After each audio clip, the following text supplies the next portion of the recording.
عبدالعزیز بن ابی حازم نے بیان کیا، ان سے ابو حام سلمہ بن دینار نے اور ان سے سہل بن سعد رضی اللہ عنہ نے کہ رسول اللہ صلی اللہ علیہ وسلم کو یہ خبر پہنچی کہ قبا کے قبیلہ بنو عمرو بن عوف میں کوئی جھگڑا ہو گیا ہے۔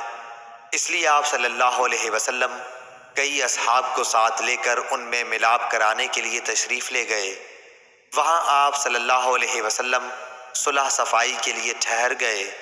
ادھر نماز کا وقت ہو گیا تو بلال رضی اللہ عنہ نے حضرت ابو بکر صدیق رضی اللہ عنہ سے کہا کہ رسول اللہ صلی اللہ علیہ وسلم نہیں آئے اور نماز کا وقت ہو گیا، تو کیا آپ لوگوں کو نماز پڑھائیں گے؟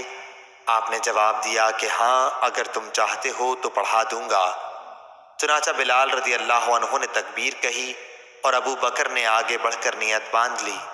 اتنے میں رسول اللہ صلی اللہ علیہ وسلم بھی تشریف لے آئے اور صفوں سے گزرتے ہوئے آپ پہلی صف میں آ کھڑے ہوئے۔ لوگوں نے ہاتھ پر ہاتھ مارنے شروع کر دیے۔ سہل رضی اللہ عنہ نے کہا، تصفیح کے معنی تصفیق کے ہیں۔ آپ نے بیان کیا کہ ابو بکر رضی اللہ عنہ نماز میں کسی طرف متوجہ نہیں ہوتے تھے، لیکن جب لوگوں نے بہت دستکیں دی تو انہوں نے دیکھا کہ رسول اللہ صلی اللہ علیہ وسلم کھڑے ہیں۔ حضور اکرم صلی اللہ علیہ وسلم نے اشارے سے ابو بکر کو نماز پڑھانے کے لیے کہا۔ اس پر ابو بکر رضی اللہ عنہ نے ہاتھ اٹھا کر اللہ تعالیٰ کا شکر ادا کیا اور پھر الٹے پاؤں پیچھے کی طرف چلے آئے اور صف میں کھڑے ہو گئے، اور رسول اللہ صلی اللہ علیہ وسلم نے آگے بڑھ کر نماز پڑھائی۔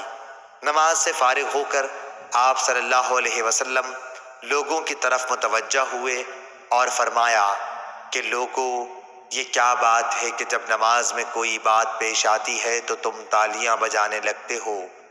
یہ مسئلہ تو عورتوں کے لیے ہے۔ تمہیں اگر نماز میں کوئی حادثہ پیش آئے تو سبحان اللہ کہا کرو۔ اس کے بعد آپ صلی اللہ علیہ وسلم ابو بکر رضی اللہ عنہ کی طرف متوجہ ہوئے اور فرمایا کہ ابو بکر، میرے کہنے کے باوجود تم نے نماز کیوں نہیں پڑھائی؟ ابو بکر رضی اللہ عنہ نے عرض کیا کہ ابو قحافہ کے بیٹے کو زیب نہیں دیتا کہ رسول اللہ صلی اللہ علیہ وسلم کی موجودگی میں نماز پڑھائے۔ صحیح بخاری، حدیث نمبر 1218۔